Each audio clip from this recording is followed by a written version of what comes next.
There's a revolution brewing in the hearts and the minds of the awake.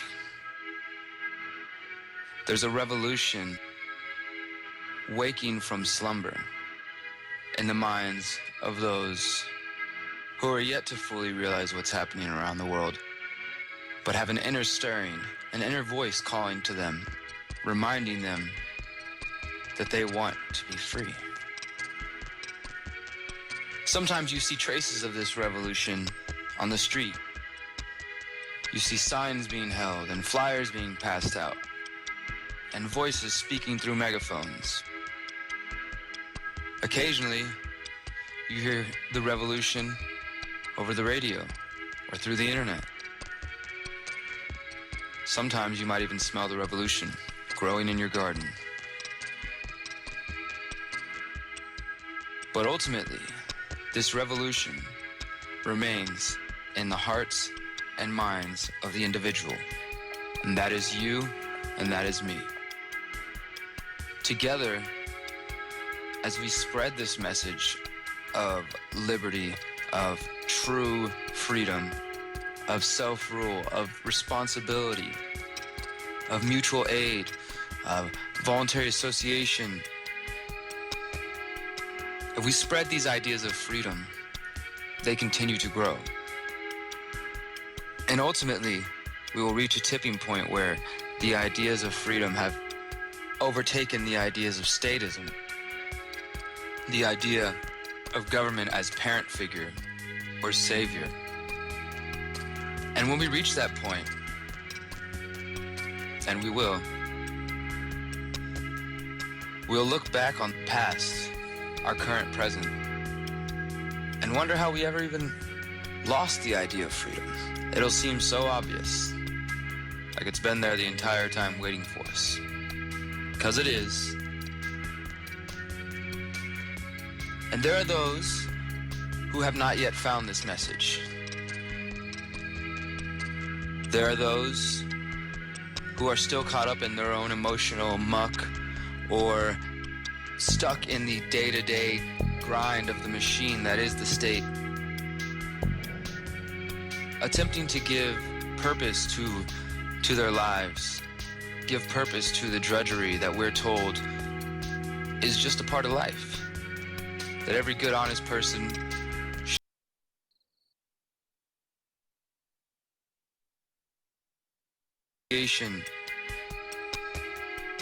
If we spread these ideas of freedom, they continue to grow.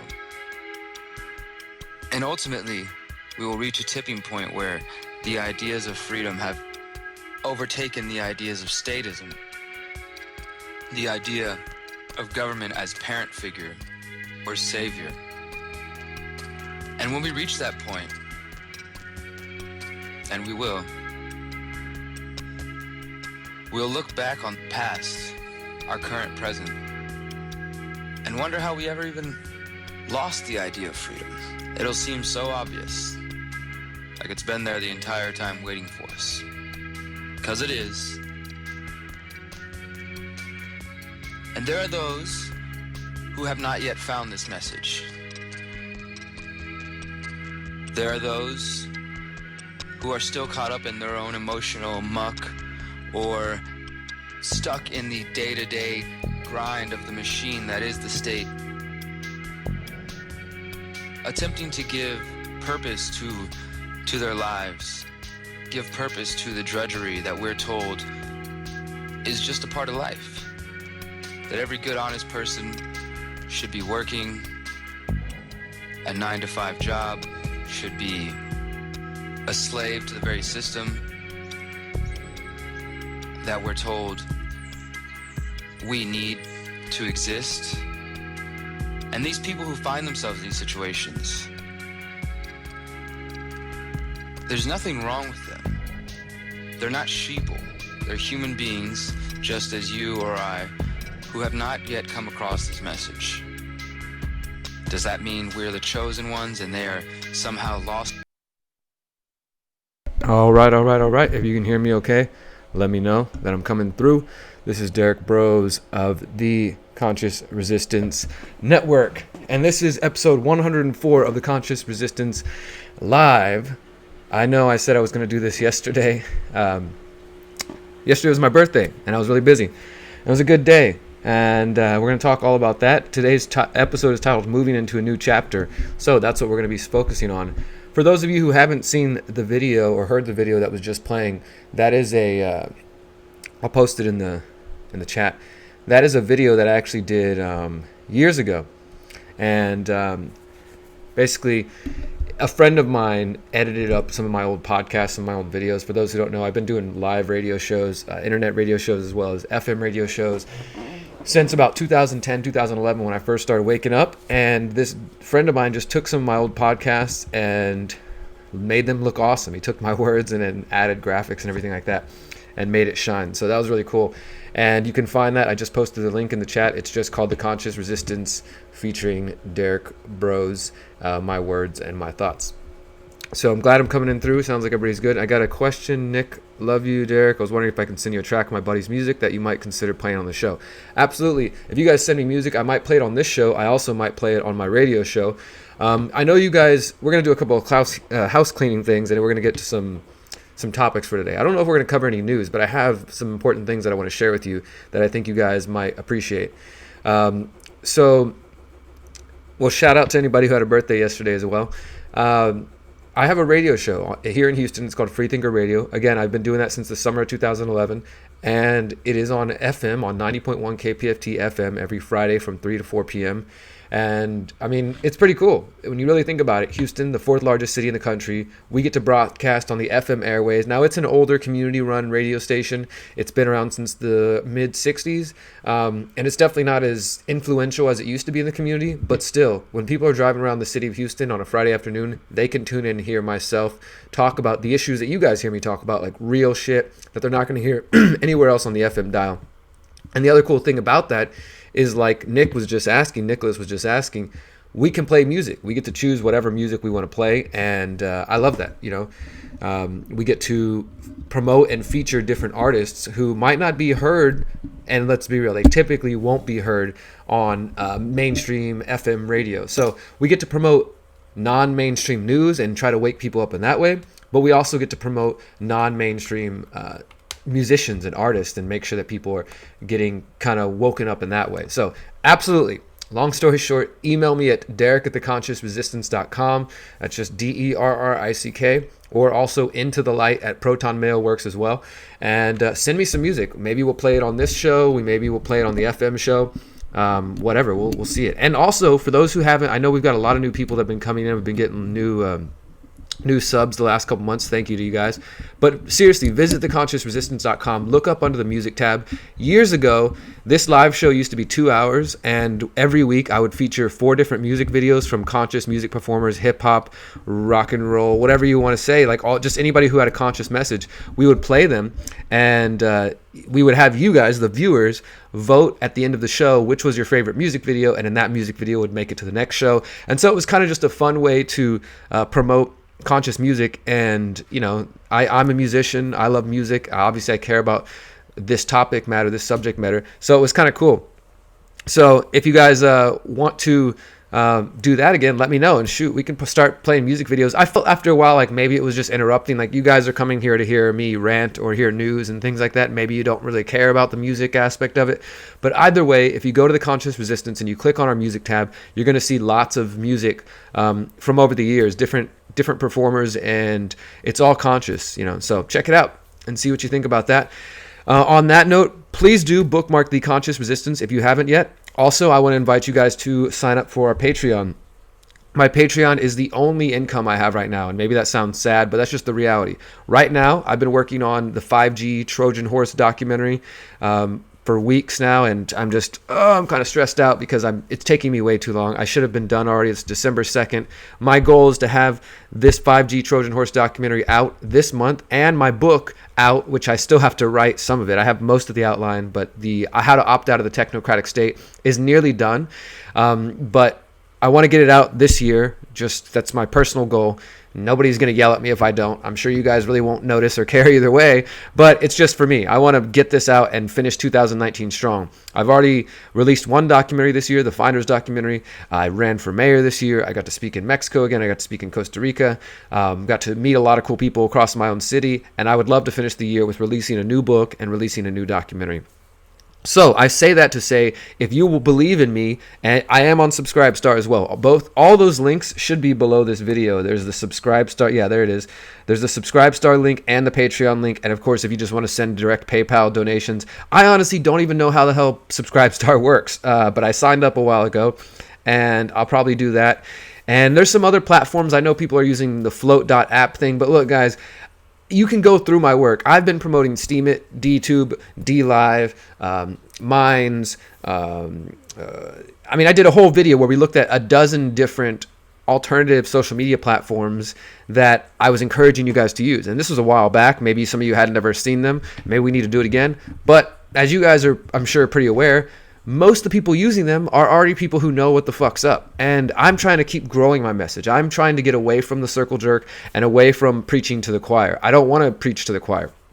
But my point here is, if you want to support me, share my work.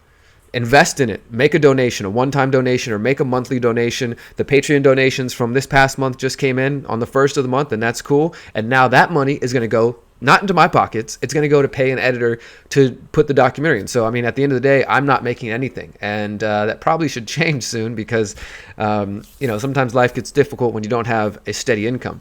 But since that's not my main focus, I trust and I believe, and the universe takes care of me. My creator takes care of me, and you guys take care of me. I believe because of the work that I'm doing, you understand and you invest in me. So invest by sharing the content, sharing the videos. If you are on these alternative platforms, share my work there. Even if I'm not there, you can share my work there. And then again, invest via Patreon, via Subscribestar, via PayPal. I got cryptocurrency addresses, of course, if you want to make sure that nobody's tracking your donations. And I think that's where we'll leave the house cleaning stuff for today. Let's get to the important things. Like I said, there's not really any news that I've got on my horizon yet. Well, let me mention one more thing before we get to my main reason for doing this video. I know I posted yesterday on the community tab sidebar. For those who aren't aware, if you go to youtube.com/consciousresistance or any of your favorite YouTube channels, there's a community tab, and that's like it's kind of like a Facebook wall. I can post there and say, hey guys, I plan to go live tonight, or hey guys, I'm sick, or hey guys, here are the upcoming videos you should be on the aware of, things like that.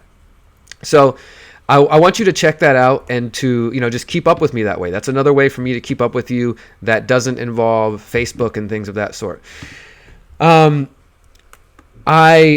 will be posting new videos this week, but today I'm not really keeping up with the news. I'm sitting here looking over at activistpost.com, which is one of my favorite websites. I see my brother James Corbett has put out some new videos that I'm sure are great. There's lots of good stuff to talk about, but right now my mind is just on finish the book, finish the documentary, and I promise you that you guys will be very grateful and thankful for the work that I'm doing right now. I think so, because this 5G documentary, the 5G Trojan horse, is going to completely blow out of the water any idea that the FCC cares about us as free people, or that the government is regulating these tech companies, these big wireless companies. And it's also going to blow out of the water the idea that 5G and the smart grid and all this is meant to help the people, and that it's just for our benefit. And that's the reason why there's a race to 5G, that the nice kind wireless tech companies are rolling this out because they simply care about us, and they want to make sure that we have faster downloads and that we have driverless cars and pollution sensors in the streets and all these great things. They just love us so much that they're giving us this gift of 5G. So this documentary will completely blow that story out of the water and hopefully educate you on some of the topics. I know a lot of you have information, bits and pieces. I'm taking a big picture scope. We're going to look at the history of EMFs. We're going to look at what is 5G. We're going to look at the history of regulation in the United States via the FCC. We're going to look at the corruption related to the FCC and the big wireless companies.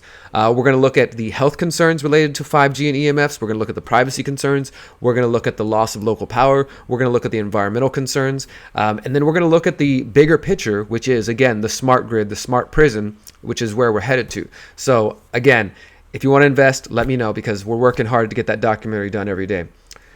So, with that in mind, if you want to keep tuning in, thank you, for tuning in. There won't be any news today. I think I'm just going to do a short video. We'll see how long this rant turns out to. But let's talk about this. Moving into a new chapter. That's what this video is titled. That's what I've had on my mind. And I'm going to share a story with you guys. Some of you might not be interested in this, but I think those who understand the conscious resistance as a journey through life that is about empowering ourselves, about educating ourselves, about lifting ourselves up to be the best version of ourselves, and understanding how we as individuals can change to the world around us, right? I mean, it's not all about let's read news all day. I mean, I'm obsessed with news. Right now, I'm looking at one computer with 20 tabs and another computer with 20 other tabs. These are all different bits of information that I'm trying to digest and share with the world. And that's valuable and that's important. But at the same time, if I become so obsessed with this news that my individual and personal health suffers, and I stop, eating good, or I stop exercising, or I stop going out and enjoying the beautiful, world that I'm fighting for, well, then my soul, my individual being will suffer. And over time, gradually, I'll have what people refer to as burnout. And this has happened many times over the years. I've been doing this since 2010. And believe me, there's been several times where I thought, fuck this, I can't do it anymore. I'm done. I'm giving up. But my point here is what we call the conscious resistance or holistic activism absolutely is about helping your heart, helping your mind, helping your spirit at the same time as educating yourself. And I do have a difficult time balancing these sometimes. I have to remind myself, I don't need to read news till 1 a.m. in the morning. Hey, I need to remind myself that nobody's going to yell at me if I don't put out that video today. You guys are going to go about your lives and you're going to tune in whenever I'm back on. But I put this pressure on myself of like, I got to do another video today. I got to make sure I'm getting this information out there. What if nobody's seen this story yet? I want to be the first one to get it out there. It's so important, and that is true on one level. That's it's a valid feeling and response. But at the same time, it's also important for me to take time for myself. You know what I mean? We have to be able to cultivate inner healing, at least I believe, because I don't care who you are and how macho any of these people in the live stream are, any of you watching later think you are, but you, yes, you, I'm talking to you right now. This is me looking at you, pointing at you. We each have doubts, fears, and insecurities that affect us in different ways.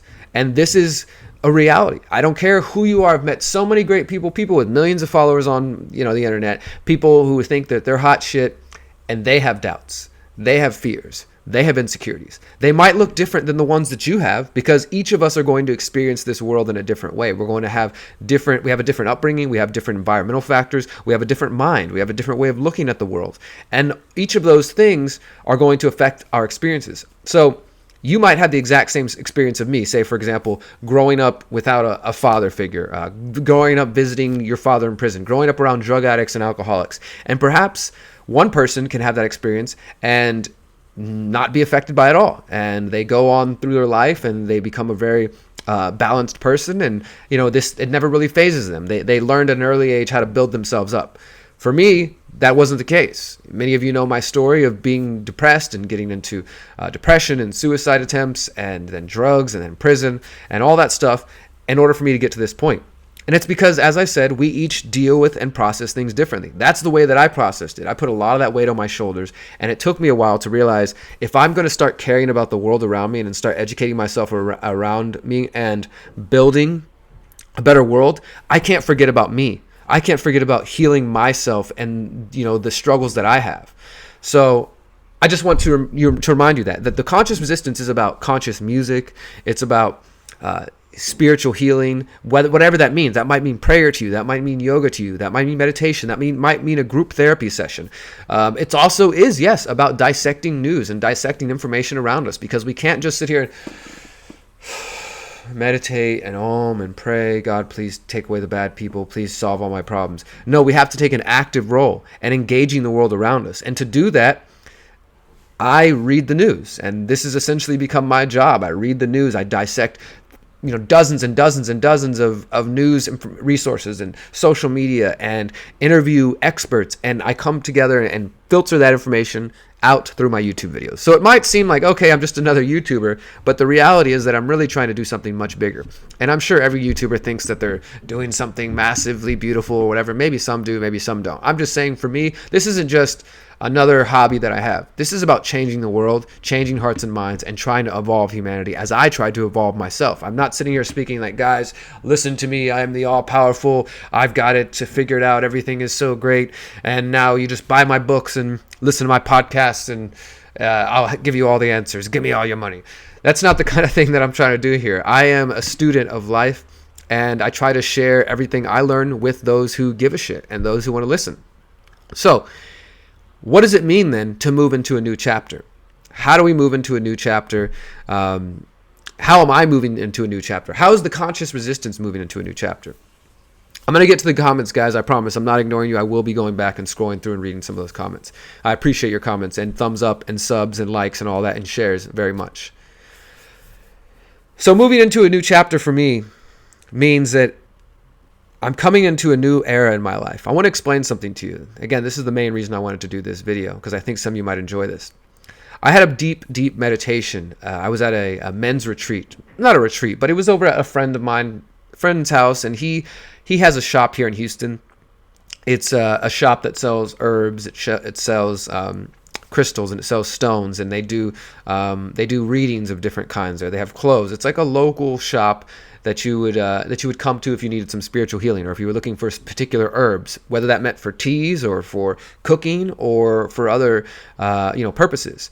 And before he had that shop, he used to operate just out of his house. And technically the shop is still his house, but it was a different house, and he would have events there. And so we had a men's circle. This is, I'm gonna guess, 2019. I'm going to guess 2013, 2014. So I had only been active as an activist for about 3 or 4 years, and I was definitely having this very heart-opening experience. I mean, without getting too long-winded and going too far back, some of you know that after I got out of prison in 2011, I took a bike tour where I went on 3 months on the road, just me and a bicycle, not a motorcycle, a bicycle, traveling from Houston across Texas into New Mexico, volunteering on farms, camping out, having a difficult time, having a beautiful time, and learning so much about myself. And so when I came back from that trip, I came back to Houston on fire. My heart was open. My mind was just blazing and just ready to take on the world. And I came back and I dove into activism. And I'm telling you, the creator of the universe was bringing me so many powerful people, so many powerful experiences. Things were just falling in my lap, and I was just trusting. I wasn't working anymore. I realized I can never work for anybody again. I have to be an entrepreneur. I cannot have some boss breathing down my neck. So for a while, I was kind of homeless, and I was going to the library every day, just posting articles on Facebook and researching. And I had some friends who thankfully supported me. And I'm just going to be real. Every now and then, they would buy me food because they were like, "I don't know what the hell you're up to, dude, but you're on some special shit here, and I want to support you." And eventually, a buddy let me come stay on his couch. And if it wasn't for these kind friends, I probably would have ended, up on the streets, doing something like that. But the reality is that I was on this path that was waking me up, and it was showing me the world around me. It was also showing me that I can make things happen with my mind. And I've talked about this in past videos, and so can you. Yes, you can, with just belief and with action, So I was in this very transitional, fiery moment of just feeling like, oh my God, we're building these activist movements, and we're connecting to so many great people. We're building community gardens. I was living in a community house. I mean, there's so much going on. There's so much activity happening in Houston. It was a beautiful time.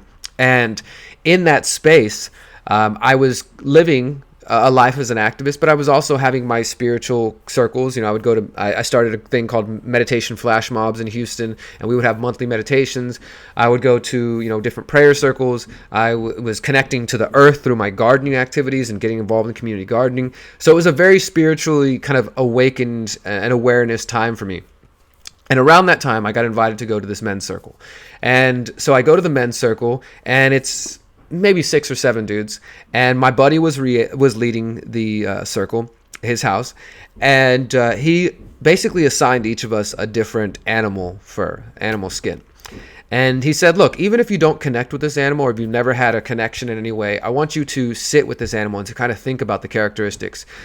Because coming from native traditions, we understand that all life matters. Okay, this is also one of the reasons why I'm a vegan, because there is the animal nation out there that exists. There's the plant nation. There's the stone nation. There's the human nation. There's the star nation. There's a lot of awareness once you start to realize that there's life all around you. And you can think whatever, you can call it woo-woo, you can call it New Age. It's not New Age. If this is a tradition older than you, older than Christianity. We've been around for generations, so don't try to wipe my my traditions and my people out of history by thinking that your Christianity or something newer is as more relevant. Because this is about being connected to the planet around you. And if you realize that the Creator, whatever name you want to give him, her, it, us, whatever name you want to assign to that, created everything, all life, animals, plants, stone, humans, everything, even created Jesus. And in this space, my buddy was saying, look, so we're going to sit, we're going to have a deep meditation. Now, my people, the native people, and people around the world, indigenous people, have used drums for a long time. And some people, they use meditation, they use breathing, counting your breath, whatever you want. It's all about, it's what's known as a state of entrainment, where your brain gets locked into this repetition. Now, that can be the beat of a drum, dun, dun, dun, dun, dun, dun, dun, dun. Or it could be one breath, two breath, or it could be a mantra. It could be whatever you want it to be. But the point is, after a while, your brain gets into the state of entrainment where you can go, and some would say you can connect to God, and you can connect to the realms around you. And so we're in this space, right?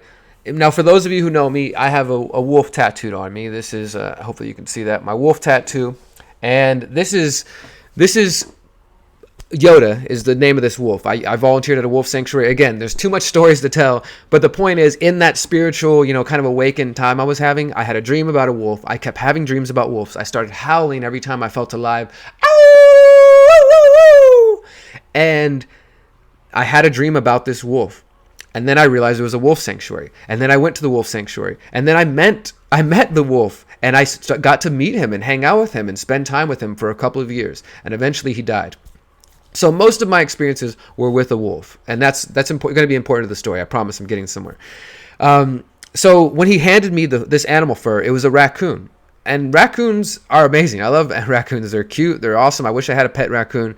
They're very smart. They're mischievous, and they're very intelligent.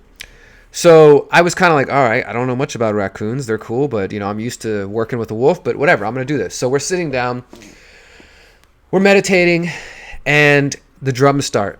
And my friend is just leading the drumming, dum, dum, dum, dum, dum, dum, dum, dum, dum. I wish I had my drum. I'd drum for you guys. And he's walking us through this guided meditation, right? He's like, so I want you to start walking. You're walking with your animal. And in this case, I'm walking with the raccoon. And he says, okay, the animal might be walking to your right. It might be walking to your left. It might be walking behind you. It might be walking in front of you. This is up for you, your mind, and your heart to decide, right? So I'm walking with the raccoon, and we're just walking down the path. Of course, we're all sitting in the room. We're meditating. We're listening to his drumming, and he's narrating. He's kind of guiding us. He's saying, so you're walking. You're going to keep walking. Look at your animal. See what it's doing. Talk to it if you can. And then you're going to come upon a fire. And then I want you to sit down at this fire. And so we sat down at the fire. Now, this is all in our minds, of course. We sit down around the fire with our animal. And from this point, he said, okay, guys, after this, it's just going to be drumming. I'm going to let you go, and I'm not going to speak anymore until in a little while, I'm going to bring you back, and we're going to return to this fire. But after this, once my voice ceases and the drumming starts, I want you to go on a journey with this animal and to get whatever you need to, right? So I'm sitting there at this fire with this raccoon, and then the drums begin. Dum, dum, dum, dum, dum, dum, dum. Dum dum dum dum dum dum dum dum dum dum dum dum dum dum, over and over and over and over. And the way I see it, guys, I know some people are like, oh, this is new age bullshit, this is woo woo. Trust me, the only thing that's woo woo is your mind having that blockage that keeps you from letting go, because you're afraid, oh, the devil's going to get inside my mind if I open it up, if I let something else in there. The thing about it, and this is a whole nother video, but Jesus Christ and a lot of the teachers, they weren't calling for world religions. They weren't calling for popes. They weren't calling for priests or pastors or churches. They were calling for you to find a connection to the divine. And that divine can be found in many ways. So open your minds. And when I go into these situations, I always tell myself, look, I'm just going to even if I feel silly, even if I look stupid, whatever, I'm here for my own healing, okay? I'm not here for you. I'm here for my own healing. So if I'm going to do this, I'm going to give it everything I got. So that's what I did. I went deep into meditation. I'm sitting around the fire, and the raccoon's with me. And over to my left, I saw this path. And it was it was dark. It was dark and scary path. Deep, dark, scary path over there, right? And I'm looking around. I'm like, oh, God, are we going to do this? Am I going to start walking with this raccoon into this dark, scary path? And then out of nowhere, Yoda appeared. Yoda, the wolf that I have tattooed on me, Yoda appeared in the distance. And he didn't, it's not like I talked to this animal, but communication happens. And he basically said, or what I felt, what I received from him was, it's okay.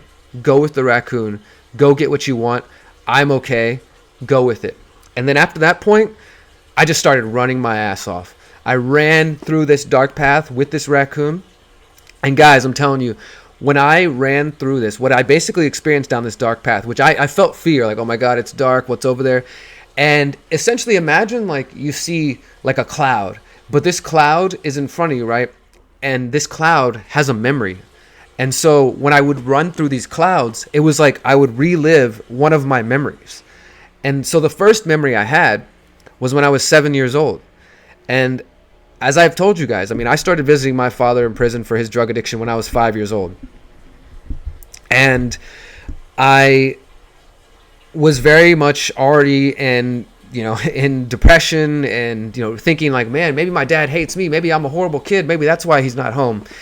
And so by 7 years old, I was already very depressed. I'd already had my dad write letters saying, hey, I'm coming home for Christmas. I'm coming home for birthday, and then not show up. And then go see him. And Daddy, please, come home. And then, he lies again. Or he was battling his own demons. So by 7, I was already in a very dark place. And I ran through this cloud, this memory, and I relived this memory, guys. And I went to this place where I saw myself. I'm in my family's old house. I'm in the garage, and the garage door is open, and I'm looking out into the driveway, right? And I'm 7 years old, just little Derrick, and I'm in a baseball uniform. I got my little baseball hat on, my baseball suit on, and my mom keeps walking in and out of the garage saying, Derrick, we got to go soon. And I'm just looking at her like, just 5 more minutes. And I'm just sitting there, and adult Derrick in the meditation was watching this, like, from behind the scenes. And I basically was able to relive this memory. I didn't even know this memory existed in me, guys. This is the thing. When you open your heart and your mind, don't be afraid of the devil. Be willing to see what's inside of you to heal that trauma. Because if I hadn't been willing to do this, this memory likely would have been suppressed inside of my heart and mind for who knows how long. It's not like I thought about this and I remembered it. I experienced it through this meditation, and I'm like, holy crap. This is something I must have forgotten about. This is me being 7 years old and being very sad and angry because my father wasn't there, because he didn't show up for a baseball game. He didn't show up for another event that he told me he was going to be there for. And it was crazy. I have another story about that in just a moment. But so that was 7. So the first 7 years of my life, guys, coming into this world were very much about trauma. I was depressed. I was angry. I was sad. Why is my father not here? Who is this other man in my life? How come my mom says my dad's, gone because of drugs? All these questions, trying to understand as a young kid. And then that 7-year-old memory happened where I saw my little 7-year-old self waiting for my father and cried tears. And then I kept running. So I relived that memory. That was 7 years old, right? And then I kept running down the darkness, and I ran into another cloud memory, and I ran through it and I re-experienced it. And it was when I was 14 years old.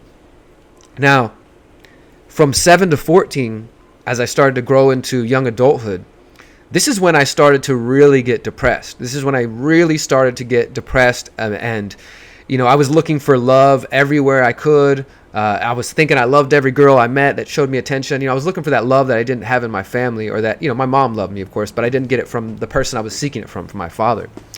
And I remembered this memory. I was 14. It's around this time, about 15 years ago, Christmas time. And in my family, because my father had been in and out of prison his entire life, my grandfather, his dad, was not welcoming to him, not open to him, and said, "You're never allowed at our house again," because some old bullshit from them in the past. Well, this particular Christmas, my father was released from prison. And my grandfather said, "You know what? I'll let him come home. He can come spend time with us." And I was really excited, like, holy crap. My grandfather and my father and my whole family were all about to be here together. Like, this is going to be a beautiful thing.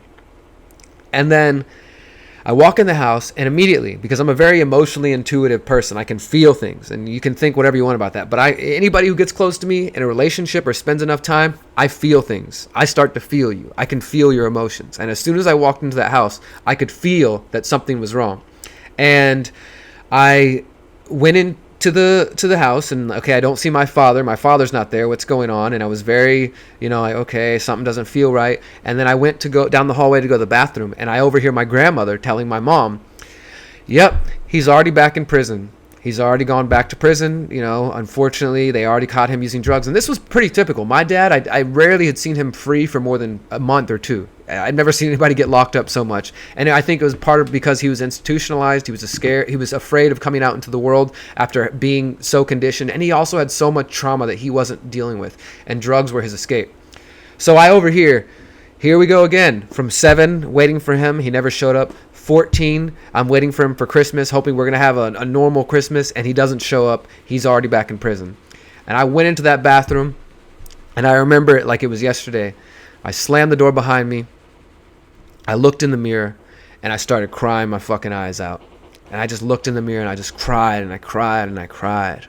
And I said, "Fuck you. Fuck you. You're never going to hurt me again.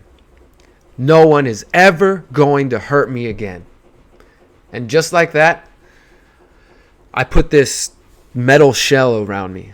I put this impenetrable case around my skin and around my heart, and I locked it up. And I locked it up. And I said, "Fuck this. I'll never let another person hurt me again." And so the first 7 years of my life were very confused and, starting to be depressed. From 7 to 14 was extremely depressed. And that was the memory I had from 14, right? So then I continued to run, So I went through that memory, right? Now I'm back on the path in this meditation, for those just tuning in. And I'm running, and I run through another memory. 21. You know what happened when I was 21? You know what happened 14 years ago, about a week ago?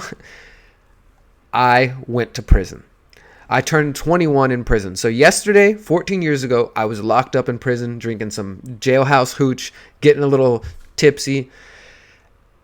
From that period of 14 to 21, I was, as I said, extremely angry. This is when I started to get arrested at school. This is when I started to get into fights.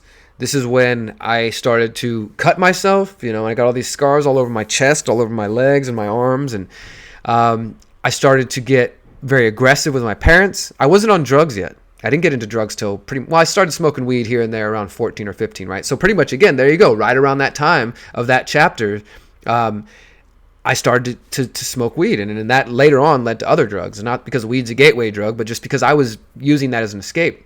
So 14 to 21 was this very destructive period, and ending with me, 18 years old, graduating from high school. This is the thing a lot of people don't know, and people didn't realize this because I was the kid that was throwing chairs at teachers. I was the kid that was, I got arrested. I told you guys this in another video, for making bomb threats and for talking about shooting up the school. I was very depressed. And then I graduated early, went right into college, but then I started drinking all the time, and then I kind of became an alcoholic for a little while, and then I started taking ecstasy all the time, and then I started taking Xanax all the time, and then I started taking cocaine, and then it got to crystal meth, and within 10 months I was in prison. And then, like I said, I turned 21 in prison. So 14 to 21, do you guys see what I'm going here? This meditation was showing me my life in chapters of 7. So I kept running. 21 was the memory of going to prison and experiencing that. And then at the time of this meditation, I was about 28 years old. So there was 3 different memories. 7 years old, being in a baseball uniform, waiting for my father to come home, and he never did. 14, waiting for my father to come home from prison, and he never did, being very depressed, very upset, and then putting a shell around myself And then by 21, getting locked up in prison. And then by 28, experiencing this where I was, I got out in 2008. I started really just opening my heart. So that chapter, though, from 21 to 28 was a very healing chapter. It started off very rough with me in prison, but that's when I started to get into prayer. That's when I started to get into meditation. That's when I started to learn more about my native heritage and started to open myself up to the Creator and to realize that we have the ability to shape our reality and shape our world. So as that meditation was wrapping up, so like I told you guys earlier, he's drumming, doom, doom, doom, doom. We're all on our own in our own headspace. And then he starts to call us back. He said, okay, my friends, I want you to start coming back to the fire and sit down at the fire. And I remember just in my mind coming back to the fire, and Yoda the wolf was waiting for me. And I literally just remember the last thing in the meditation was I fell asleep next to the fire with this wolf and with this raccoon. And the raccoon was a great teacher for me that day. So that was one deep meditation I had a few years back, and probably around the time I was 28. The reason I tell you guys this is because yesterday was my birthday, and now I turned 35. Think about that. 7, 14, 21, 28, and 35. This is a brand new chapter in my life. This is a brand new chapter. This has probably been the most beautiful chapter. I mean, they're all important, right? I needed to go through everything to get here. But from 29 to 34, 28 to 34, that period, that was everything that you guys have seen from me. Writing books, public speaking, making YouTube videos, confronting political figures, going to Standing Rock, going to Ferguson, reporting, journalism, writing essays, all of this stuff, guys, it happened in this chapter. I mean, it started in 2010, but the majority of it, the bulk of it, think about this. 2013 to 2019 was basically this chapter. The first public speech I ever gave was at Anarchy in the NYC in 2013. And now I'm speaking in places, this coming year, I'm going to be speaking in Costa Rica again. I'm going to be speaking in Spain. My point here is that there has been such an immense growth that started in this period. And I don't know if this applies to all of you. All I know is that I have seen my life in chapters of 7. And that has been very relevant to me. Maybe we each have different chapters, in our lives, and you experience them differently. All I know is that as I'm turning 35, and it's really weird. People always think I'm still 25 or something. I know I look very young, and that's fine. I'm happy to look young. I want to look like I'm 40 when I'm 60. I don't pay too much attention to the number, though. But 35, I will say, wow. I feel like when you're 35, society says you're supposed to have 2 or 3 kids, a nice house, and one of those corporate executive jobs, and you got a 401k and you're retiring. And that's fine. I'm not hating on anybody who has that, but that's never been me. That's never been me ever. Instead, I'm 35 years old and I live in an RV and I have a YouTube channel and I've written some books and I give talks and I fucking love it. I am as free as I want to be. I wish I had more money to have some more security and to take care of the people I love and help out friends and family. But fuck, dude, I am able to just live how I want to. Now, that's what I'm talking about when I say moving into a new chapter. Not only is my life moving into a new chapter, but the Conscious Resistance Network, we're going to upgrade the website starting in January 2020 if everything goes well. I want to bring more contributors. I want you guys to get involved. If you have essays, if you've got words to share, guys, please. I never wanted this channel to be just me. Otherwise, I just would have called it Derrick Broze. And I used to have a channel that was Derrick Broze Live Free. I ended that because I wanted this to be a network, a team, a community source network where we can share ideas. Now, that doesn't mean that everybody's going to want to watch every single video, but I want this to be a home for music, for poetry, for news, for conscious entertainment, for cooking, ideas and recipes and gardening and permaculture. That was the whole purpose of this, guys. And it's supposed to be community sourced. That means you and me working together, collaborating together. Now, I make a lot of videos because this is just what I do, but I want your help, guys. I want to move into a new chapter with you, because if you look around, the world is getting more and more chaotic. This has been sort of an interesting dichotomy over the years, is that I've found that the better that I feel inside and the more balanced I feel inside, I'm looking around and the world is increasingly chaotic. The world is so chaotic outside, but my inner world, my interpersonal world feels like, yeah, things are going awesome.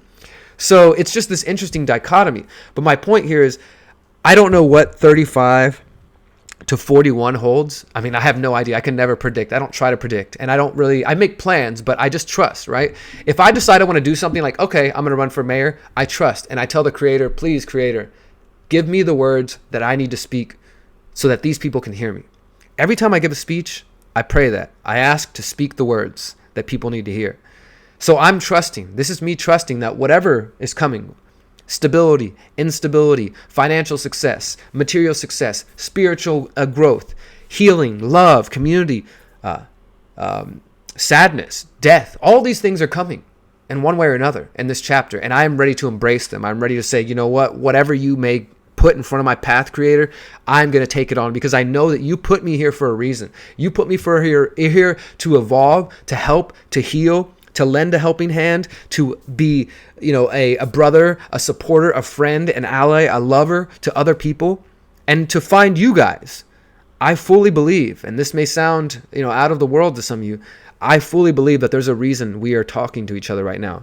You're commenting in the YouTube videos. You're commenting underneath the video. You're listening and you're thinking. And I feel you. I feel every single one of you. I know that we're in this together. There are very, very few days that I feel down, but there definitely are days where I feel hopeless and where I don't know if we're going to survive whatever's coming. And I feel like things are fucked, especially in the United States. But I am so thankful and so blessed to be alive and to be here in this planet and this moment. And I wouldn't give it up for anything. And fuck, dude, I don't want to cry. I wouldn't change anything that's ever happened to me for a reason. And every single one of you guys who I've met on tour or at an event, I'm so thankful for you. I'm so incredibly thankful to have spent a moment with you, to look you in the eyes, to shake your hand, to hug you, to be there for you to listen to me and honor me with your space, your time, and your energy. And in 2020, I'm going on tour again. I want to meet you guys. I want us to reconnect, because if I do leave the United States, I'm going to make one more effort to spread this message around the country and to connect with as many of you as possible so that we can work together, we can collaborate together, we can build. I'm moving into a new chapter, and I'm leaving behind things that held me back. I've been very open in the past with you guys that I've struggled with impulsiveness. I've struggled with cheating, with lying, with drug addiction. These are not things that I regularly do that are a part of the fabric of who Derrick Broze is, but they have been a part of my existence. And it's time to leave those things behind. What do they say? It's time to leave childish things behind. I definitely feel that way. I feel like this is an evolution. This is the time to step up. And so together, let's step up. Let's fucking elevate ourselves. Let's elevate the world around us, man. Like, let's communicate together. I am here, 713-909-0382. Fucking text me, reach out to me, send me a voicemail. I will get back to you as soon as possible. I know I don't always respond to everybody, but I am here. I'm not doing this because I want fucking YouTube fame, because I want money, because, anything like that. I'm doing this because this feels like the only thing that matters to me. And in 2010, 2009, when I started waking up, and in 2013, when I got invited to speak publicly, it felt like, you know what? I'm finally doing what I'm meant to do here. And that's what I'm going to continue to do. I'm still planning on getting land. I'm still planning on building a community and showing people that all these ideas are possible. But God, man, it's been an incredible journey, and I'm so thankful for each of you for being a part of it. And I wish that I had more time to know each of you and that we could come together, man. That's really what it's about. So that's why this is called Moving Into a New Chapter. And I hope that you guys appreciate it or understand or weren't, turned off by my story there. I want to share one more quick story in relation to the chapters of 7 thing, okay? So I mentioned that the 7-year-old memory, my first memory when I was 7 years old, of being in the baseball uniform and waiting for my father. The first time that I found that memory, it actually wasn't in that meditation. I relived it in that meditation, but the first time I ever found it was in another experience I had. And I won't get too much into this. I write about this in my first book. It's called Body Electronics, if you guys want to look that up. But body electronics is basically a modality where this guy said that he realized that our bodies are computer systems and that we have operating systems. Some of us upload operating systems that suck ass, and that, those operating systems tell us oh, I'm ugly, or I'm fat, or, those operating systems can have doubt and fears and insecurities. So what he designed and said that, look, if we start to understand the human body as a computer system, we can upload new operating software and upgrade it and basically upgrade our thinking. That's kind of the long and short of it. But what it involves is laying on the table, and you have people holding pressure points on you. So you got somebody here on both hands. You got people on different parts of you. There's about 5 or 6 to 10 people around you holding pressure points while you lay down on the table. And there's somebody that's guiding the meditation. And all they do is ask you some questions, and it's totally up to your heart and your mind. And again, like I said earlier with the meditation, if I'm going to do this kind of thing, I tell myself, look, come in with an open heart and open mind, embrace it fully. Don't worry about what other people are thinking. Come here for your own healing, So I'm laying on the table. I'm like, all right, let's do this. So they're holding pressure points on me, and they're telling me, okay, you might start to feel some heat coming from a part of your body. I'm like, okay, whatever, I'll go with this. And then he asked me a question. After a while, once you start feeling the heat, they say, okay, where's the heat coming from? And I started feeling this heat. I mean, honestly, some pressure, some burning in my heart. And in this operating system, body electronics, they say that the right side of the body is masculine, and the left side of the body is feminine, right? So if I'm getting a burning sensation on my right side of my chest, basically what they did is each side of the body is associated with a different memory, a different part of your life, a different relationship. And the idea is that when you have trauma, those traumas get stored in your body as calcium deposits. They calcify, they turn into little crystals, and that can turn into cancer. It can turn into illness and sickness like that. So that's the whole idea, is that if you address those deeper traumas and those suppressed memories, you can dissolve those crystals, those deposits, the calcification, and release it physically, mentally, and spiritually, and get healing. So he's telling me, okay, I got this burning sensation on my heart right here. And you say, okay, what's your relationship like with your father? Of course, most of my trauma, if not all of it, comes from my relationship with my father. So that wasn't any big surprise.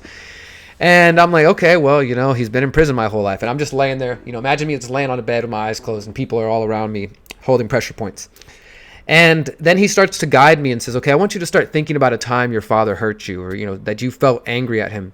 And that's when this memory came up, this 7-year-old memory of me sitting in the garage, a little 7-year-old Derrick in a baseball uniform, wearing my hat and my clothes, and my mom keeps coming in saying we got to go, and I'm waiting like, no, hold on, give me a couple more minutes, because my dad said he was going to be there for this game and he wasn't.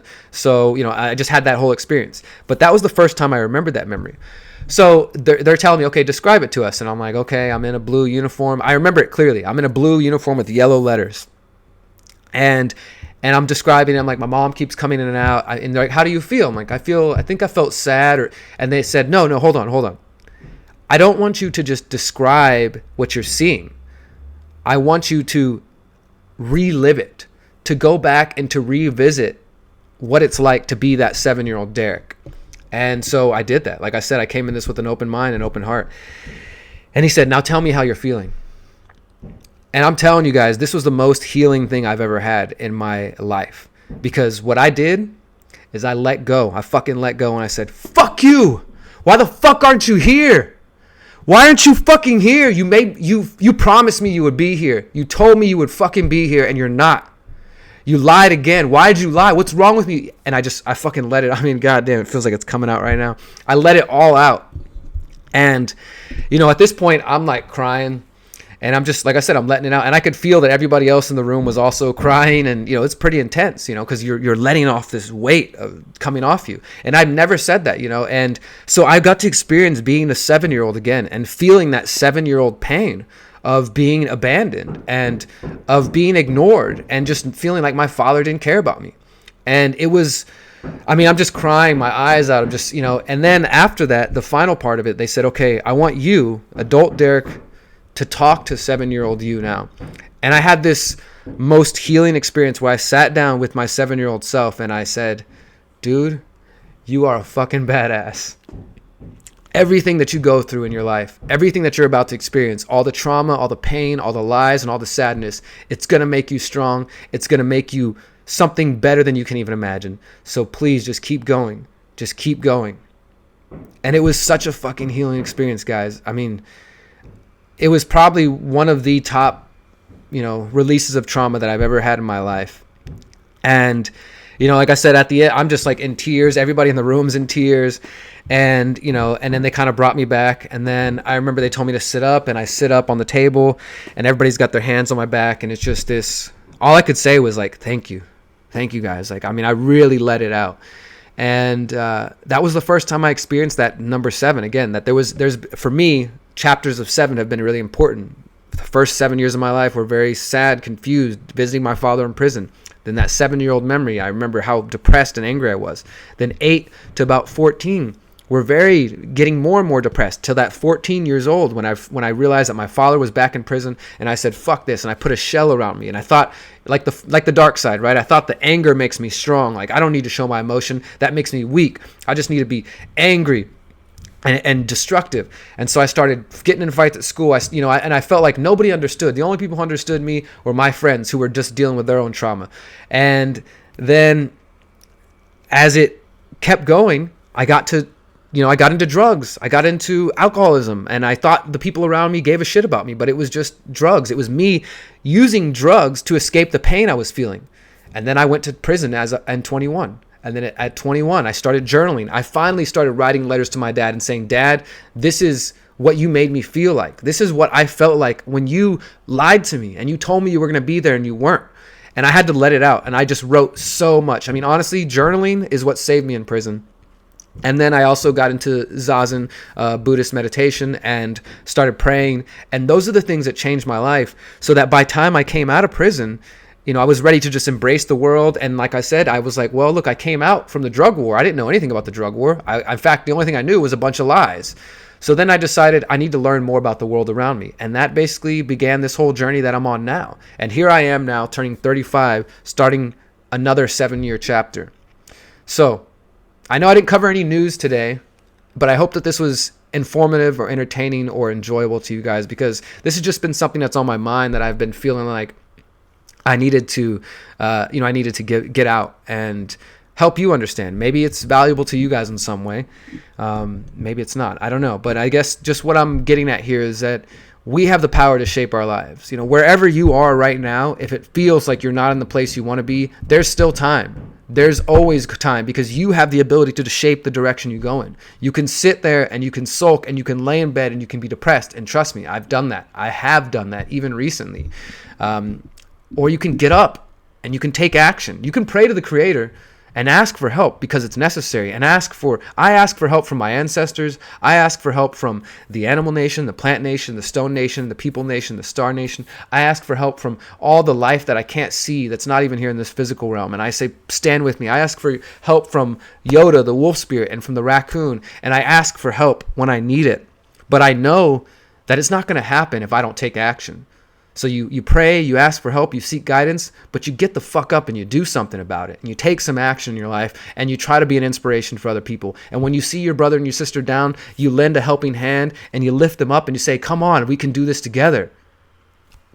That's what it's about, guys. I'm going to read through some of the comments before I wrap up. We're about at an hour, and I didn't think I was going to go for an hour, but I guess I had a lot to say. This is kind of like my therapy here.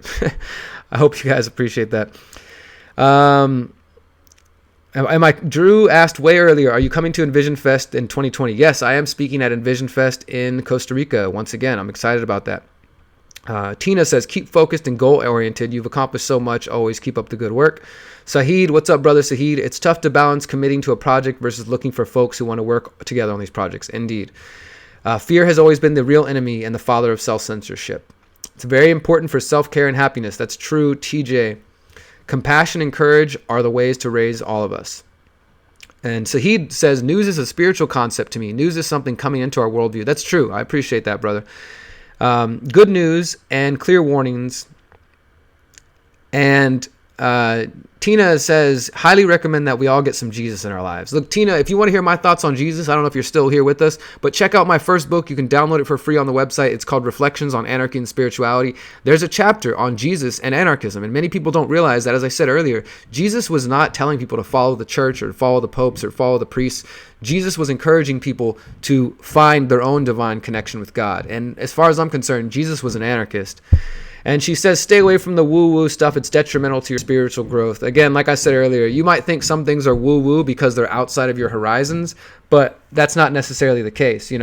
We all find God, we all find creation, we all find healing in our own ways and in our own paths. And some people don't understand it and they call it woo-woo. And I will say, hey, look, for me, there's some stuff that might be woo-woo, right? Like, it doesn't make sense to me. I don't vibe with it. But at the end of the day, the Creator speaks to people in many different ways. So just remember that. Derrick, are you still using and promoting the Freedom Cell Network? Look, guys, the Freedom Cell Network, the website is fucked up. The guy who built it, he hasn't talked to me in over a year. What I'm trying to do is build a brand new one that can function in the same way, because I still want to use Freedom Cells. I think Freedom Cells are the key, and we're about to start working on Freedom Cells in Houston again with the group that I was working with, the campaign. I'm gonna talk more with them about that idea next week, actually. But if you go to freedomcells.org, you can visit it, you can get to see it, but apparently it won't let people sign up, and I can't do anything about that, unfortunately. I will see what I can do ASAP. Patter Gray says, until you see yourself in every living thing, you still have work to do. I agree with that. Open your minds beyond Jesus. I love him and all that he's taught me, but that doesn't stop me from learning elsewhere. That's brilliant. Yes. Intelligence is not based on how capable your body is. I agree. I very much agree. Holism. We're tapping into the divine within. All right. Biddy says, I taught my cat a word. That's cool. I wish my cat could speak. Animals have intelligence. They do. And now, Amy, I saw you posting that your son's dealing with some of the same issues. He's getting into a lot of trouble. I don't know if your son's still listening. His dad's on meth. I don't know what to do. If your son's still listening, is he? I'm going to scroll down. If your son's still listening, let me know and tell him to come over to the computer and let me share something with him if I can. If he wants to hear, I'm not going to sit here and talk to somebody who doesn't want to hear a message. But if he does, I'd like to share something with him. So today's all about healing, right? I think everybody's getting their healing. And what's up, Christina? I'm happy to see you on there commenting. And what's up, June? I didn't think you guys would be there. It's interesting whenever my friends who I know from a different world come into my YouTube channel and get to see what I do over here. Fighting the dark influences of my alcoholic ex-wife on our kids. It's a hard road.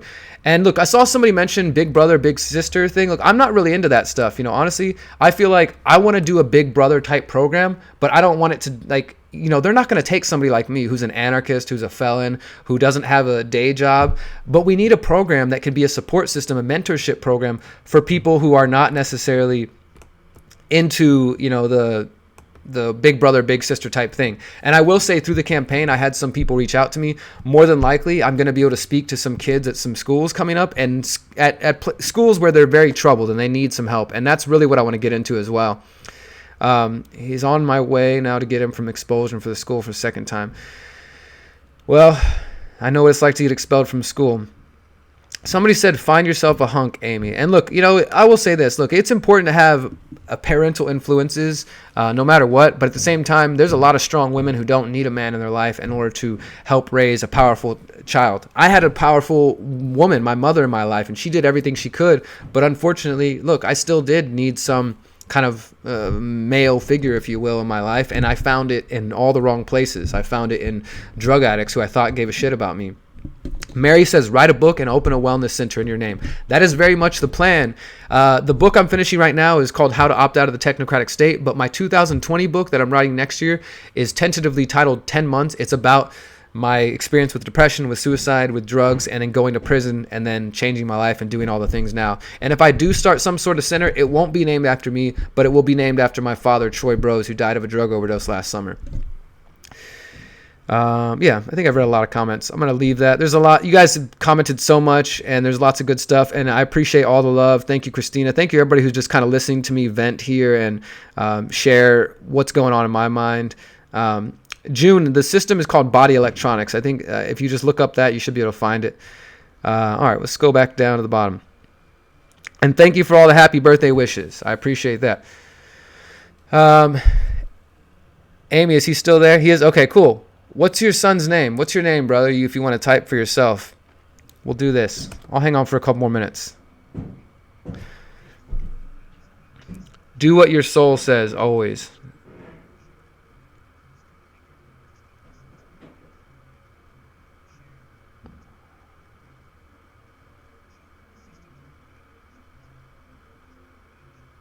I'm reading all your comments, guys. Sorry.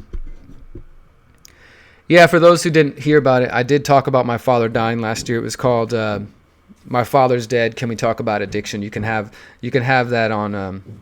You can find that on the video. Cool. You have the Body Electronics book. It's pretty awesome. It was definitely helpful for me. And experiencing body electronics is a totally different thing. Caden. Okay, cool. Caden, if you're listening, I don't know you at all, man, but I know your mom and I met last year in person, and that was really cool. She came out and just let me just tell you how awesome your mom is for a moment, in case you don't know. She was just willing to come out and meet me, some random guy from YouTube, driving around the country, sharing a message of freedom and talking about issues that people don't talk about and that a lot of adults are afraid to talk about. But your mom made the effort to come meet me, and so we've stayed in touch. And I don't know if you've heard much of what I was kind of ranting about here, if you heard me talking about dealing with my own trauma and my own pain, but I also come from a family of drug addicts and alcoholics. I don't know if anybody else other than your father, but for me, it was my father, my grandpa on my mom's side, my uncle, my my other grandpa. I mean, it was just all around me. I grew up in a family where people go to prison quite regularly, and I grew up very angry because my father was not around. And like I was telling everybody here today, I mean, all it did was make me super depressed because I felt like maybe it's my fault. Maybe I'm the reason that my father chooses drugs over me. That's what I used to think is, you know what? He's choosing drugs over me. But at the end of the day, where I'm at now, I don't know if you heard me say a moment ago, my father died last year. So I grew up my entire life visiting him in prison, watching him battle drugs. He wasn't using meth. I got addicted to meth. My father was addicted to crack. And he also liked to shoot up. And when I was younger, I used to think that he was choosing the drugs over me, and that, that must mean there's something wrong with me, right? Because if he loved me, if I was so fucking awesome, wouldn't he come home and visit me and see me? And wouldn't he come there, for Christmas and for my birthdays, instead of just sending me, letters from prison? And, that really made it very difficult on me because, when you grow up feeling like that pain inside, man, I don't know about you, but I felt very alone growing up. And I'm just going to be real and tell you guys, when I was very depressed, I spent hours sitting on the side of the road and contemplating walking into traffic. I'm 15 fucking years old, and sitting there spending my afternoon on the side of the road and just walking into traffic. This is what I would do. I'd walk into traffic and I would stand there and I would see the cars coming and I would try to just stay here, just stay there, just fucking stay here, let them hit you. And then I'd move out of the way. And I would do this for hours on end. I mean, this is where my head was at because I was so depressed, man. I'm just being real with you guys. Because I put all this blame on myself, and I felt like, you know what? If my father doesn't love me, if he doesn't want to be around me, then maybe there's no reason for me to be here. And I got very depressed. But I was able to make it through that, man. And I'm not saying that your path is going to be easy, because you are the man in your family, and you have to realize that whether or not your father chooses to be there or not, if he's dealing with his own trauma. It took me till I was in my mid-20s to realize that my father was also depressed, was also hurting himself, and was also in pain because his father had been addicted to drugs and his father had been abusive to him. His father was emotionally abusive and physically abusive. And so he came into this world probably feeling very much like I did, wondering why his dad didn't love him or why he wasn't around. And now my grandpa's, he's grown up and he's moved on, but he doesn't talk about any of those things, right? So I come from a family of men who don't talk about your feelings. It's not okay. And let me just tell you one thing, Caden. Fuck anybody who tells you a man can't speak about his feelings and that a man, a boy, an adult male can't express themselves. Don't hide your shit, man. Be the one man that in your group of friends or in your circle at your school who can be confident in yourself. And it's okay to say, I'm in pain. Even if you don't want to share that with your mom or your family or anybody, it's okay to acknowledge that and just to let it out, man. Like sometimes you wake up and you feel like shit and you feel like, like you don't want to keep going. But it really is up to us as empowered males to break the cycle. I mean, the way I don't have any kids myself, but the way I see it is if I ever do have a child, I'm going to make sure that he has everything that I was not given. And I'm going to be the best father I can for him. And I do believe that my father wanted to be that. And more than likely, your father does want to be there for you, man. I mean, that's the thing is people don't generally just hate their kids. They might not have planned for kids, but once you're there, they love you. But drugs are a difficult thing to battle. And it's not even about the drugs, though. I'm telling you, it's not about the drugs. I got addicted to crystal meth. I got addicted to one thing after the other. And it was never about those drugs. I had fun. Yeah, cool. I'm high. I'm feeling good. But then later there was the depression. Why am I doing this? Why do I feel so alone? I guarantee you, your father is dealing with his own trauma. And I don't know you. I'm not sitting here trying to act like I know your situation, but I just say that I know enough about drug addiction that if your father is struggling with that and dealing with that, it's not because he doesn't love you. It's not because you don't fucking kick ass. It's because he is dealing with his own trauma. And right now, you need to focus on healing yourself and working through your stuff. Because if you don't, brother, it's only going to get worse. And I'm just being real with you, because when I can't remember how old you are, but when I was 14, and you didn't hear me talk earlier, but when I was 14 and my dad didn't come home for Christmas, I made myself, very, very angry. And I said, fuck it. You know what? I'm tired of being sad. I'm just going to be angry. I'm going to be angry, and nobody's going to hurt me. And so I started getting suspended from school. I heard you just got suspended from school. I got in lots of fights. I started throwing chairs at teachers and staplers and all kinds of crazy things because I was acting out, because I was in a lot of pain and a lot of trauma. And eventually I got into drugs. But my point is you can short circuit all that, man. You can realize that you are dealing with something that is not your fault. It's not your fault if your father's not around, or if your mom's not around, or whoever, anybody hearing this. It's not your fault. They are dealing with their own trauma. Right now, what you need to focus on is your own healing. If I can make one piece of recommendation, it is to start a journal. And you don't need to show this to your mom. You don't need to show this to anybody. I mean, you do whatever you want in your house. Sorry, Amy. But start a journal that is your safe space, man, where you start feeling fucked up. You start feeling angry. You start feeling sad. Go to that journal. Write in that journal. And just write your thoughts out, man. Don't worry about if it sounds good or what anybody else is going to think, because this isn't for anybody else. It's for you. And this is what I did when I was in prison. I wrote all my thoughts down. And, at first my handwriting was real sloppy. But the more time I spent with that journal, with that notebook, the easier it got for me to understand my feelings. And maybe that's just me. Maybe you're not like this, but for me, my head was just a jumbled mess of all kinds of craziness going on. Of, I'm sad, I'm depressed, I want to go hang out with my friends, I want to do this, I want to have a girlfriend because I'm looking for love, and I don't feel, just all this chaos. And when I stopped and I wrote down my thoughts, it made it so much easier for me to be able to process my feelings and to look back at them, because you can go back into this notebook and you can, write down the date and the time. Like, for example, if you decided to write in a journal right after this, you would write December 2nd at 12:15 p.m. or whatever time it is where you're at. And then you just start writing, and just write whatever comes. Don't worry about if it sounds good again, or if it doesn't make any sense. Just write whatever your heart is telling you. If you write, I'm angry, I'm sad, I'm pissed off, or I hate everybody, just get it out. Because if you leave it up here, man, and you don't deal with it, it's going to infect your heart, and it's going to get more difficult. There's always an opportunity to turn things around, to understand that. But I'm telling you, the more in tune you are with yourself, and the more you open up your heart to listening to your heart, the easier it will be. And exactly as Christina just mentioned, you can also kind of do a little ritual. If there are certain things that you want to let go of, man, and you write down all the thoughts you're upset about or you're angry with, take those things, and maybe with your mom, y'all go sit aside and just say a little prayer, or say whatever you want. You don't have to think about prayer, because I'll tell you what, when I was 16 years old, I hated God. I hated the word prayer. I hated God. I hated the word church.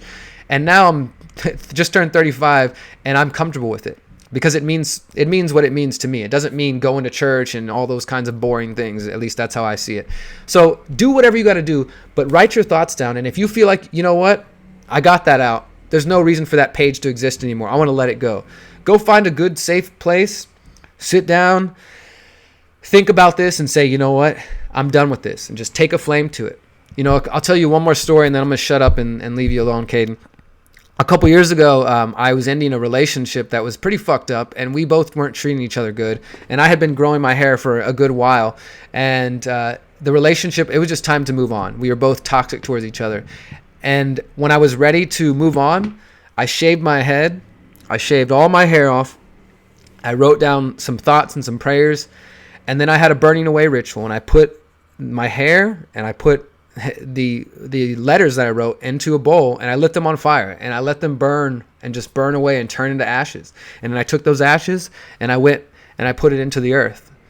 And that was my way of letting go and just saying, you know what, that chapter is over. That chapter is closed, and it's time for me to move forward. Maybe that'll be helpful for you in some way.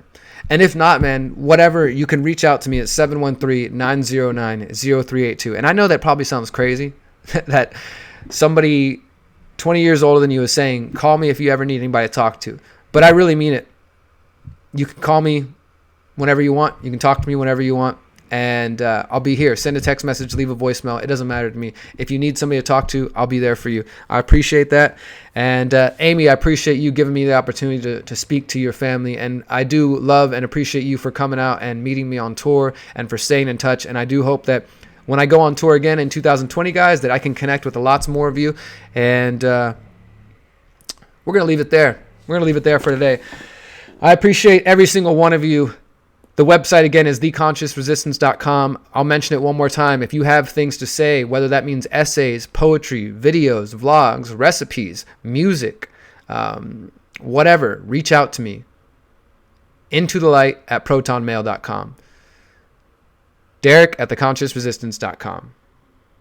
And Noble Phoenix is just tuning in. I've been talking for an hour and 15 minutes. You're going to have to go back and watch it, brother. All right, guys. Much love. I got some work to get to. It's time for me to go finish my book and finish my script. The 5G Trojan Horse documentary will be out ASAP. The How to Opt Out of the Technocratic State will be out hopefully by the end of this month. I've got less than 30 days to finish this work, so I apologize if I don't put out as many videos in the coming weeks, but I'm doing everything I can. And if you want to invest in my work, you can visit patreon.com/Derrick Broze, Subscribestar. You can invest via PayPal or cryptocurrency, all those good things. And that's it, guys. Until next time, remember, you are powerful, you are beautiful, and you are free. Peace.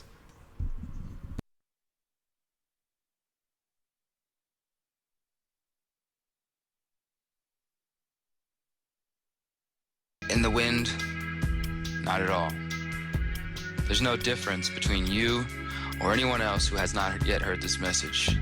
We were all once in that place, and the only way we came to this place, where we consider ourselves to be aware or awake or in the process of educating ourselves so that we can move past these things, is because other people chose to keep the message alive and to pass it back to us.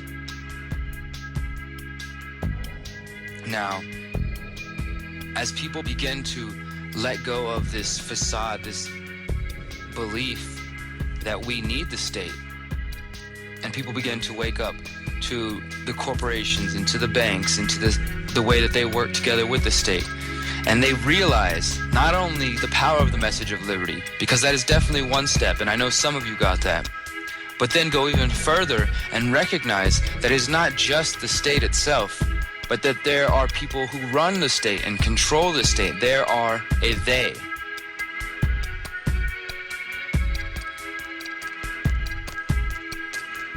And once those people who are blind to the matrix are confronted with this information, they are also confronted with a choice. It requires them to face the fact that their life has been built upon a lie, and that everything that we've been told is a lie, and that there's something better. That also requires them to do something. And I know it's a scary choice, but it's one that's worth making. So when you see or find yourself, friends, family, who are relying on the state, and that is what keeps them from wanting to question, confront them with information. Confront them with an education about what's really taking place in the world. Because only once we give up the treats and the goodies and the self-indulgences and this trough that the state has us feeding at, can we truly take the power from it and pull the rug up from under the state. But it's going to require us to let go and to stop being so afraid to let go. That includes taking care of your heart, your mind, your soul, your physical body, taking care of your education, taking care of those around you. I believe in you. I believe in the power of us to come together as empowered individuals and to not lose ourselves, but to only become stronger when we're joined together.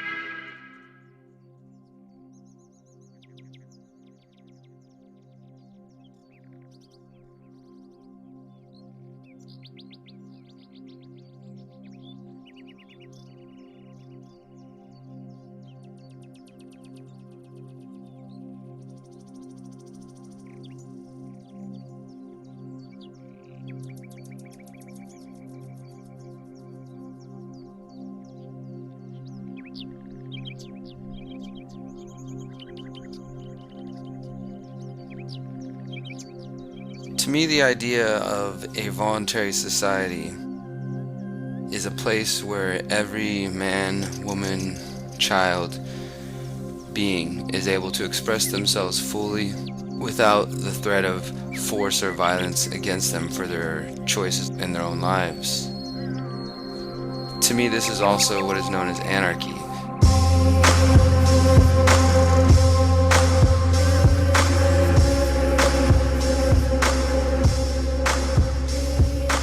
Anarchy coming from two Greek words, and signifying no or without, and arc meaning government, hence anarchy meaning no government.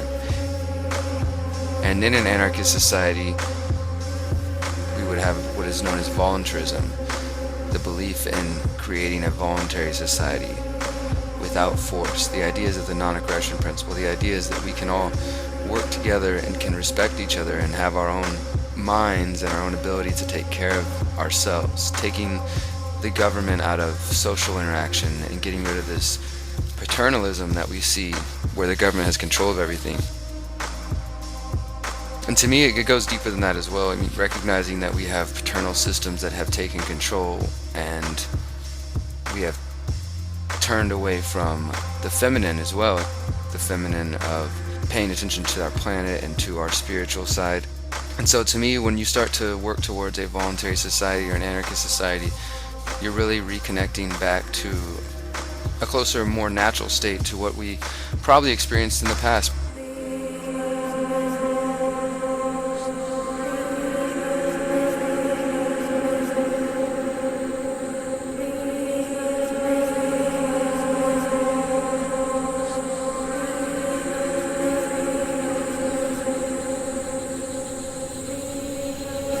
And my research into voluntarism and to create a voluntary society led me towards the idea of agorism. And agorism is basically the idea of anarchy in action.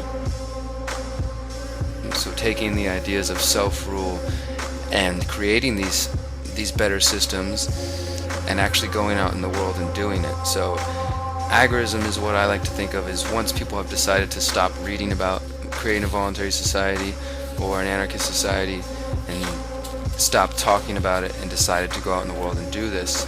So you look at any problem that we may face in the world, or any situation we're dealing with where there is a state or government option, and try to find ways that you as an individual or the community can do it better. So one of these ways is the food. Right now there's a huge monopoly on our lives, and specifically on what we ingest, what we put into our bodies. Growing your own food is one of the biggest steps towards independence. It lessens the control that the monopolies have on your lives. It lessens the control that the monopolies have on the farmers that are growing food in other countries, and it also helps us localize and focus on what we can do here at home.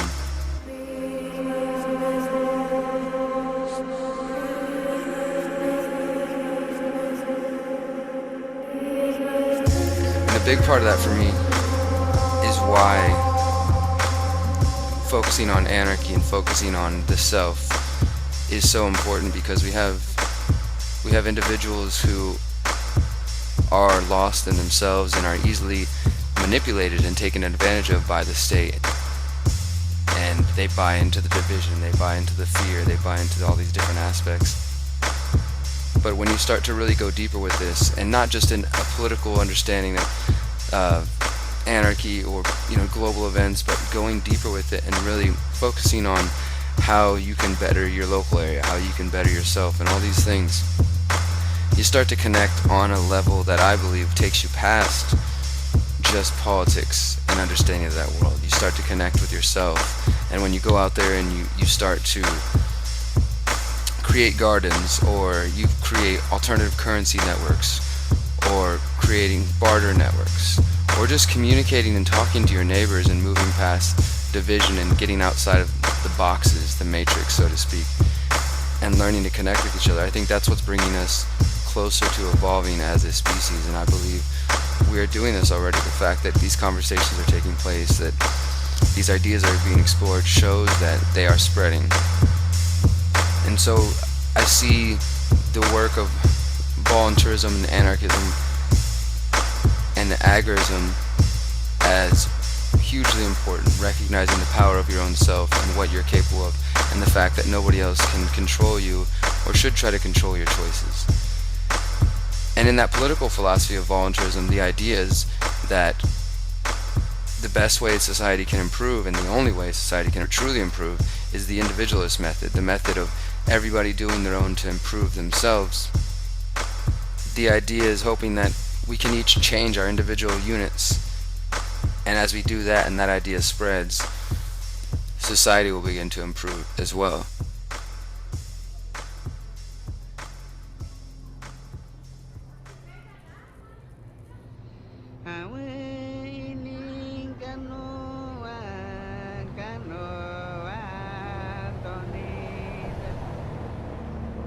I'd like to discuss forming a synthesis between anarchy and spirituality. Personally, I'm interested in finding common ground between the philosophy of anarchy, specifically agorism, and spirituality, specifically Buddhism and shamanism. Anarchy, of course, is self-rule, self-ownership, and a lack of central authority. When I say agorism, I'm speaking of the philosophy of anarchy that focuses on self-sufficiency, the idea of counter-economics, black and gray markets, and creating alternatives. When I say spirituality, I'm referring to a practice that brings you closer to your nature, to your essence, to who you are. When I mention Buddhism, I'm speaking specifically about Zen Buddhism and the meditation practice known as Zazen. And finally, shamanism. Shamanism has been called the aboriginal roots of religion.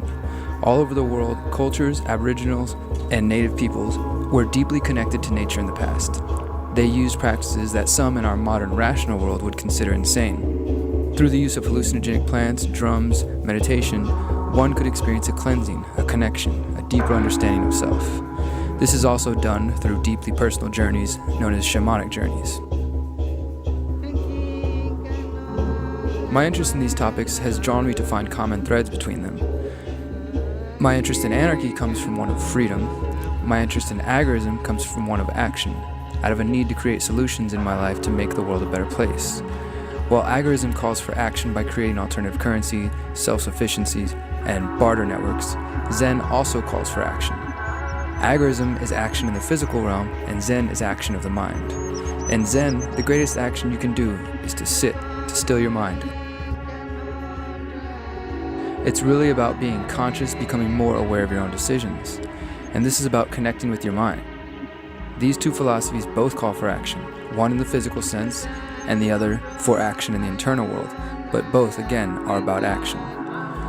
So while studying some of the anthropological studies of shamanism from cultures around the world, I've found an amazing connection to anarchy. In anthropologist Michael Harner's book, The Way of the Shaman, he speaks on the reason why shamanism and indigenous teachings were wiped out. He said the following: "The reason it was wiped out is because it undermines the authority of the state and church. To have hundreds of thousands of prophets running around on the loose. In shamanism, everyone is his or her own prophet, getting spiritual validation directly from the highest sources. Such people rock the boat. They are subversive. After all, if everyone is an authority, there's little possibility of creating a monopolistic business based on privileged access or right to interpret the words of official prophets or books. It's anarchy. Shamanism is the original anarchy."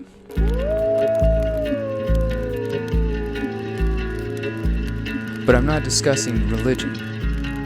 To me, religion is to spirituality as statism is to anarchy. On both of these, we see control and blocks to freedom. Meditation and shamanic practices are completely impersonally direct experiences. Whatever you find there in your own mind, nobody can take that away from you. And with anarchy, we see this as our direct connection to being a sovereign, free individual. There's no authority. There's a direct correlation. So, to pursue meditation, to pursue shamanic practices, it requires letting go of fears, insecurity, and ego. And I'm not proposing we create some new anarcho-shamanism, and I'm definitely not trying to say this is a one-size-fits-all solution, because those don't work. I'm rather providing another option, what I believe is a further evolvement of anarchy. In the New Libertarian Manifesto, Samuel Konkin III wrote, "There is no one way, one straight line graph to liberty, to be sure, but there is a family of graphs that will take the libertarian to his goal of a free society, and that space can be described." I believe with a sense of spirituality and understanding of self coupled with philosophical understanding of anarchy and the role of government creates another solution. If we simply understand the nature of government and the immorality of force, but we don't go deeper and don't pursue to conquer our own demons and to learn about who we are, we skip past the deeper root causes that are the true cause of statism. We may beat this current government and get past statism, create agorist ventures, and find solutions, but I believe in a couple hundred years or so, we will create a new type of statism if we don't pursue deeper levels of understanding of self. And the things that make us mistrust each other and mistreat each other, the things that make us pursue violence, that make us pursue and allow theft, and to be caught into fear. Because as we all know, the state controls us through fear. So as long as we allow that fear to bind us, we are going to keep creating the same situation. Konkin also wrote, "A lot more than statism would have to be eliminated from individual consciousness for a free society to exist." We have to remain consistent with our message and in our actions. When we apply our principles consistently, not only in political and activist realms, but in our everyday lives with our thoughts, our words, and our actions, we are contributing to the continued evolution of our species. If you're familiar with agorism, you're likely familiar with the 3 A's of agorism. Agora, or the marketplace, the exchange; anarchy is self-rule; and action, which is needed to move these things forward. The 3 A's have been reminding me of a paraphrase of a Buddhist saying about wisdom, compassion, and action. The 3 A's form a path to success with agorism, and I believe wisdom, compassion, and action form a path to success as far as Buddhism is concerned. If you have wisdom, you're smart and you're an intelligent person. You understand the way the world works, and you have your view of this. But if you don't have compassion to your fellow human being, then why would you choose to work with them to advance forward? You're only thinking about yourself.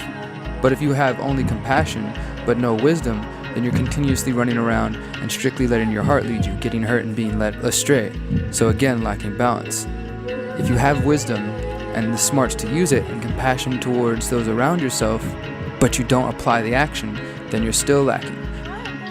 So what we need is wisdom and understanding of the world, compassion for ourselves and our fellow human beings, and combine that with action.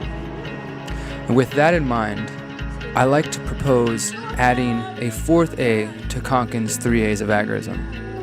I believe anarchy, the agora, and of course action are necessary and are part of the path to success. But I would also like to propose that awareness be a part of this path.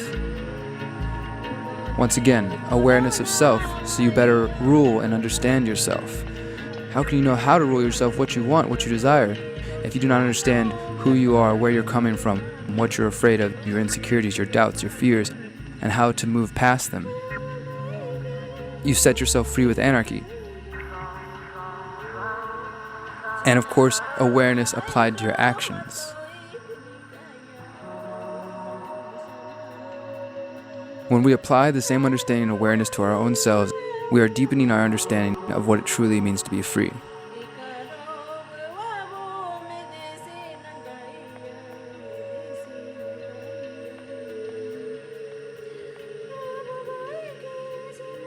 I hope that each and every one of you will take some time to slow down, be conscious, and to become more aware of your own thoughts, words, and actions.